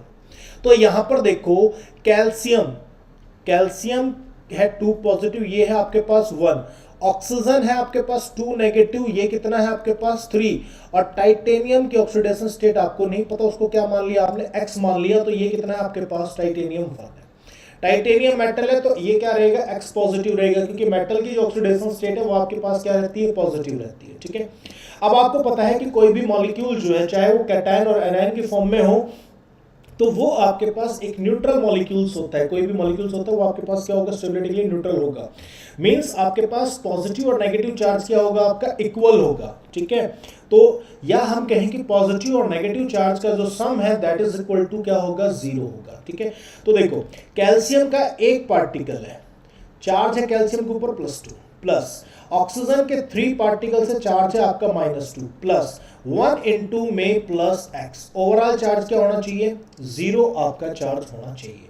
That is equal to 2 - 6 plus x is equal to में 0 एंड x जो है दैट इज इक्वल टू क्या आएगा, +4। x किसके बराबर आएगा आपका, +4 के बराबर होगा। तो फॉर्मूला आपका भी बन गया और ऑक्सीडेशन स्टेट भी पता चल गई। तो टाइटेनियम जो है वो प्रेजेंट है +4 ऑक्सीडेशन स्टेट में। और अगर मैं फॉर्मूले की बात करूंगा तो कैल्शियम है आपके पास 1, टाइटेनियम है 1 और ऑक्सीजन कितना है, O3 है। तो this is your formula. Point clear है। अब देखिए नेक्स्ट न्यूमेरिकल। नेक्स्ट न्यूमेरिकल की अगर मैं बात करूं तो इस न्यूमेरिकल को बड़े प्यार से देखना। इसने कहा if 3 atoms x y z crystallize in cubic solid, x present है, x जो है x को मैं दिखा रहा हूं सर्कल से, x को दिखा रहा हूं सर्कल से। ठीक है, x को मैं यहां पर मेंशन कर देता हूं सर्कल से, तो ये हो गया x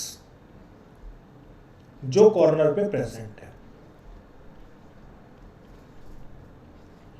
x का प्रेजेंट है कॉर्नर पे। y जो प्रेजेंट है वो है क्यूब सेंटर, ये क्यूब के सेंटर पे प्रेजेंट है। ठीक है, तो y जो है उसको मैं दिखा देता हूं स्टार से। ठीक है, तो ये हो गया आपके पास y। ठीक है बेटा, फिर हमने कहा जो z है वो एज सेंटर्ड पे है, तो z जो है z को मैं मेंशन कर देता हूं ट्रायंगल से। ठीक है, तो ये आपके पास एज सेंटर्ड पे है, तो ये आपने एज सेंटर दिखा दिया।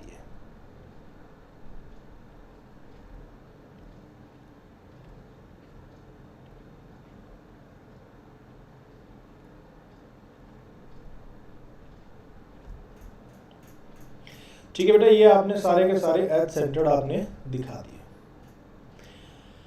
कोई मिस तो नहीं हो गया, ये आपका एक मिस था, ये कर दिया हमने कंप्लीट। ठीक है, तो आपने इसका फॉर्मूला बताना है। ठीक है, बड़ा सिंपल सा सवाल है, बहुत सिंपल सा सवाल है। ठीक है, देखो अगर हम बात करेंगे सिंपल सा सवाल है, तो x जो है वो आपका प्रेजेंट है, x प्रेजेंट है कॉर्नर, तो कॉर्नर का कंट्रीब्यूशन 1। y प्रेजेंट है at the cube of unit cell mean body centred, body centred का कंट्रीब्यूशन क्या हो गया 1। z जो है वो प्रेजेंट है at the edge centred, edge centred का कंट्रीब्यूशन क्या होता है 3।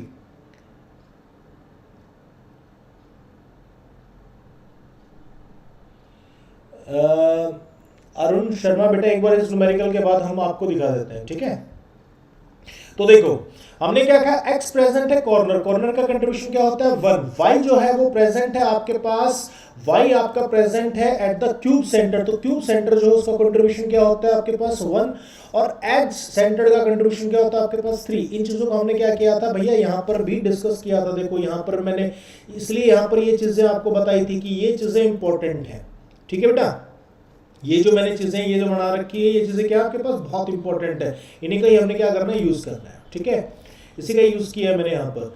तो यहां पर मैंने क्या कहा आपके पास, तो ये लिख दिया, तो x y, x का एक है तो x1, y का एक है y1 और z क्या हो गया आपके पास 3। फॉर्मूला क्या बन गया आपके पास, x y z 3 आपका फॉर्मूला बन गया। कोई दिक्कत है, कोई परेशानी। ठीक है, अब यहां पर जो सवाल आता है वो क्या सवाल आता है। ठीक है, यहां पर अब जो सवाल आता है वो सवाल है, मैंने यहां पर इस सवाल के अंदर ऐड ऑन कर देता हूं जो कंपटीशन में सवाल पूछता है। ठीक है, मैं अगर यहां पर इस क्यूब का एक प्लेन डायगोनल ड्रा करूं, क्या ड्रा करूं मैं, एक प्लेन डायगोनल ड्रा करूं। ये मैंने प्लेन डायगोनल ले लिया, समझ में आ रहा है।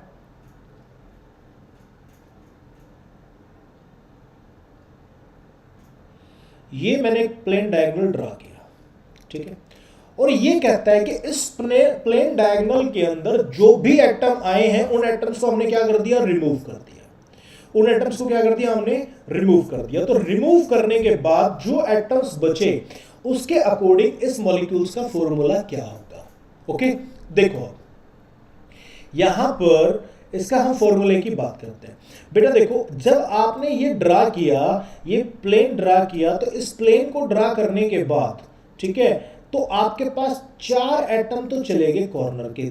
देखो, एक एटम, ये 2 एटम, ये एटम नंबर 3 और ये एटम नंबर 4, ठीक है। तो ये जो पूरा पार्ट है ये आपके पास क्या हो रहा है, रिमूव हो रहा है।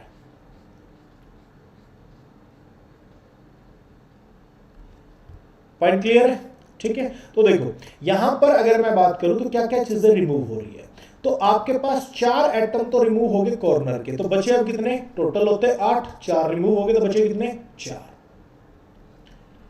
तो x का जो कंट्रीब्यूशन है वो है 1/8, अब बचे हैं 4, तो कितना आ गया, 1/2। Point clear. अब मैं बात कर लेता हूं नेक्स्ट पार्ट की। अब y, जब ये आपने प्लेन ड्रा कर दिया तो ये बॉडी के सेंटर से क्रॉस करेगा, तो बॉडी के सेंटर में जो एटम था वो भी क्या होगा, यहां से रिमूव होगा। तो ये मतलब ये एटम भी अब आपके पास नहीं है। तो y जो है, y का कंट्रीब्यूशन क्या हो जाएगा आपके पास, दैट इज इक्वल टू 0। ठीक है बेटा।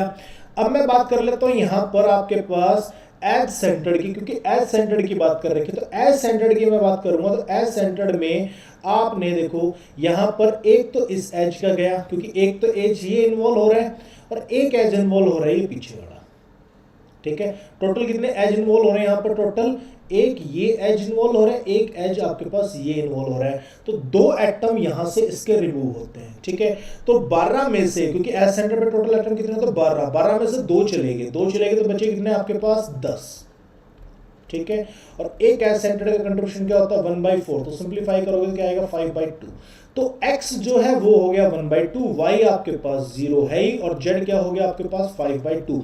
सिंप्लीफाई करूंगा तो क्या आएगा, SZ5, क्या आएगा आपके पास, XZ5।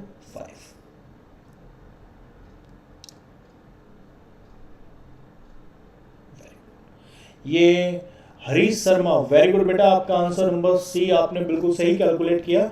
ऐसे होने चाहिए कि भैया क्लास के ड्यूरेशंस भी आप अपने क्वेश्चंस को क्या कर रहे हो, सोल्व कर रहे हो, ठीक है। बड़े अच्छी, ये अच्छी हैबिट है, बहुत बढ़िया बेटा।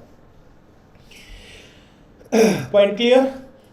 अब देखो यहां पर अगर मैं बात करता हूं, इसमें कुछ चीजों को और ऐड ऑन कर देता हूं, ठीक है। ये मैंने क्वेश्चंस वही सेम है, ये लास्ट क्वेश्चंस वाला ही है, लेकिन यहां पर मैं अब कुछ पार्ट को इन्वॉल्व करता हूं आपको समझाने के लिए। मैंने क्यूब को लिया बेटा, देखो अगर मैं डायगोनल लेता हूं, क्या लेते हैं हम,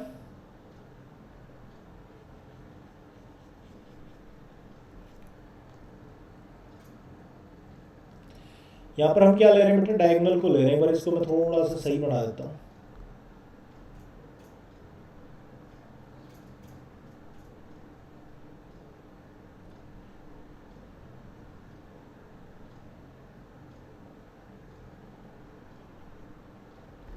ठीक है, अगर आप क्या लेते हो, डायगोनल लेते हो, तो ये पॉइंट मैं मेंशन कर देता हूं, कंपटीशन के सवाल जो वो यहीं से पूछे जाते हैं। तो मैं अगर डायगोनल ड्रा करता हूं, ठीक है, डायगोनल के अंदर क्या क्या, कौन कौन से पार्टिकल्स आते हैं, तो देखो डायगोनल के अंदर आपके पास आते हैं 2, तो आते हैं आपके पास कॉर्नर के। डायगोनल में कौन आते हैं आपके पास, 2 आते हैं कॉर्नर के, ठीक है। तो मैं यहां पर मेंशन कर देता हूं, कॉर्नर के कितने आते हैं आपके पास, 2 एटम्स आपके इन्वॉल्व होते हैं, ठीक है। जब आपने बॉडी डायगोनल ड्रा किया, तो बॉडी डायगोनल ड्रा करते हो तो भैया एक एटम आपके पास किसका आएगा, बॉडी के सेंटर का भी आएगा। मतलब आपके पास अगर रिमूव करते हैं डायगोनल के अकॉर्डिंग तो 2 कॉर्नर के एटम्स रिमूव होते हैं और एक एटम किसका रिमूव होता है, बॉडी के बॉडी सेंटर्ड का आपके पास रिमूव होता है।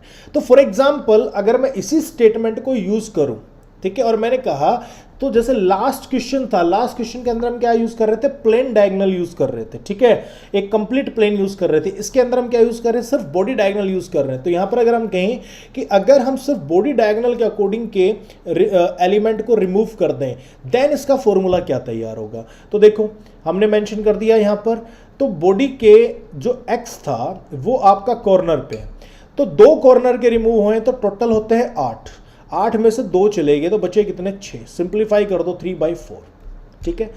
आपका जो बॉडी का एटम था वो आपके पास रिमूव होता है, y आपके पास वही 0, और z की अगर मैं बात करूं तो भाई साहब यहां पर कोई भी एज सेंटर्ड इन्वॉल्व नहीं होता है। एज सेंटर्ड इन्वॉल्व नहीं होता है तो क्या होगा, वही आपके पास 1/4 इंटू में 12, तो ये इसका कंट्रीब्यूशन क्या आ जाएगा एज सेंटर्ड का 3, तो x 3/4 और z क्या आ गया आपके पास 3, तो सिंप्लीफाई करोगे तो x z 4 आपके पास क्या बनेगा, इसका फॉर्मूला तैयार होगा। पॉइंट क्लियर है या नहीं है, ठीक है। अब यहां पर मैं अगर इस चीज को थोड़ा और डिटेल से समझाऊं, आपको और बारीकी से समझाऊं, तो अगर मैं आपके पास इसी सवाल को मैं दोबारा से लेता हूं, ठीक है, इसी क्वेश्चन को मैं क्या लेता हूं आपके पास दोबारा से लेता हूं।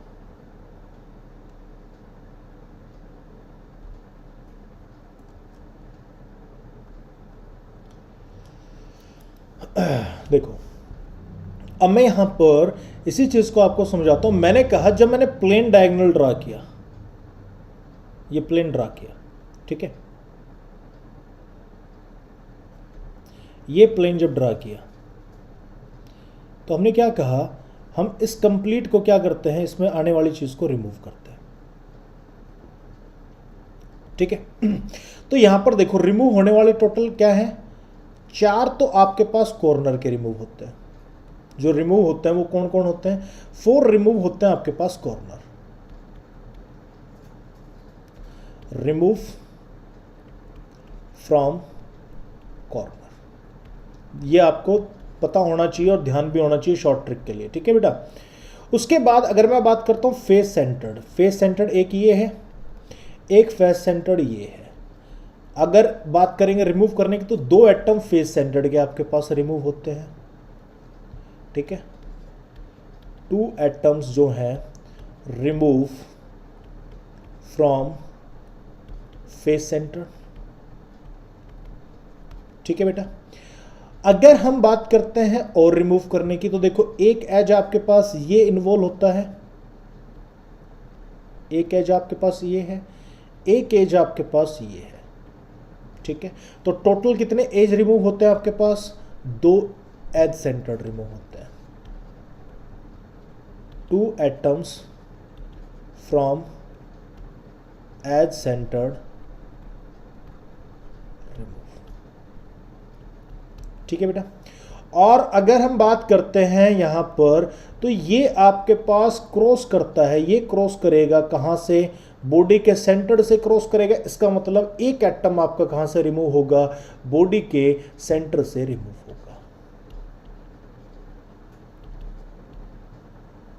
1 atom remove from body centre. Point clear है या नहीं है। तो अगर मैं बात करता हूं अब इसके ऊपर, मान लीजिए मैं एक सवाल आपको दे देता हूं कि भैया कोई भी एटम ए है, कोई भी एटम ए जो था वो कॉर्नर पे प्रेजेंट है, एटम बी जो है वो प्रेजेंट है फेस सेंटर्ड पे, एटम जो सी है वो प्रेजेंट है आपका एज सेंटर्ड के ऊपर, और एटम जो डी है वो प्रेजेंट है आपके पास बॉडी के सेंटर्ड में, ठीक है। अब हमने कहा कि भैया हमने आपके पास जो है हर पोजीशन है, एटम ए हर कॉर्नर पे है, एटम बी हर फेस सेंटर्ड पे है, एटम सी हर एज सेंटर्ड पे है, एटम डी आपके पास हर मतलब एक ही बॉडी सेंटर्ड है तो उस बॉडी सेंटर्ड के ऊपर भी प्रेजेंट है, ठीक है। तो अगर हम बात करें तो ये कह रहा है कि भैया अगर हमने एक प्लेन डायगोनल ड्रा किया और उस प्लेन डायगोनल के अकॉर्डिंग जितने भी एटम्स थे उन एटम्स को हमने क्या कर दिया, रिमूव कर दिया। तो रिमूव करने के बाद फॉर्मूला क्या बनेगा, तो जरा गौर से देखिए हम इसको कैसे कर सकते हैं, ठीक है। इसको देखिए, अगर मैं बात करूं तो इसको मैं शॉर्ट ट्रिक से करता हूं, ठीक है। ये है, इसको मैंने माना एटम ए, ये एटम ए कहां पर प्रेजेंट है, कॉर्नर। कॉर्नर के टोटल होते हैं 8, 8 में से 4 रिमूव हो गए क्योंकि मैंने जब प्लेन डायगोनल ड्रा किया तो 4, तो बचे कितने 4, तो 4 बाई क्या आ गया 8। बी की बात कर लेता हूँ। बी तुम्हारा प्रेजेंट है फेस सेंटर्ड पे, फेस सेंटर्ड का कंट्रीब्यूशन होता है 1/2। तो आपके पास 6 में से 2 रिमूव हो गए, बचे कितने टोटल 4। तो 1/2 इंटू 4 कितना आ जाएगा 2। ठीक है। सी आपका प्रेजेंट है at the edge centred, edge centred का कंट्रीब्यूशन होता है 1/4। तो टोटल एज सेंटर्ड होता है 12, 12 में से 2 चले गए, बचे कितने 10। तो 10 बटे में क्या आ जाएगा 4। तो इसको मैं सिंप्लीफाई करूंगा तो ये क्या आएगा 5/2, और इसको मैं सिंप्लीफाई कर देता हूं, दैट इज इक्वल टू 1/। ठीक है। तो और जो डी था वो आपके पास प्रेजेंट है बॉडी सेंटर्ड, तो बॉडी सेंटर्ड से एटम आपका क्या हो गया रिमूव हो गया। तो बॉडी सेंटर्ड का कंट्रीब्यूशन क्या हो जाएगा आपके पास 0। सिंप्लीफाई करोगे तो क्या आएगा AB4C5। ये आपका फॉर्मूला बनेगा, AB4C5 आपका क्या होगा, इसका फॉर्मूला तैयार होगा। पॉइंट आ रहा है समझ में या नहीं है? तो बेटा इतना पोर्शन ज़रूर कर लेना, बाकी अगली क्लास के अंदर हम इसको क्या करेंगे, आगे स्टडी करेंगे। तो जो भी आप बच्चों को किसी को भी डाउट रहता है तो वो इतने पार्ट को क्या कर लेना, पढ़ लेना। डाउट रहता है तो इसी वीडियो को, क्योंकि आपको जो है यूट्यूब के ऊपर मिल जाएगी, आपको थोड़ी देर बाद ही अपलोड हो जाएगी। तो आप जो है जब भी अगर कोई डाउट रहता है तो इस वीडियो को रिपीट कर ले, और रिपीट करने के बाद जो है वो अपना पूछ लें। ठीक है। हाँ, एक हमारे अरुण शर्मा का एक वो था, तो अरुण ये हाँ ये ठीक है बेटा अरुण, इसको नोट कर लेना एक बार। अरुण यही डाउट था?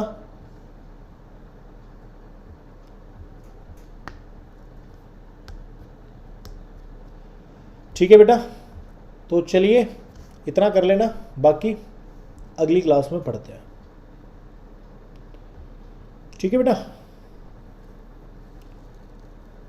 ओके।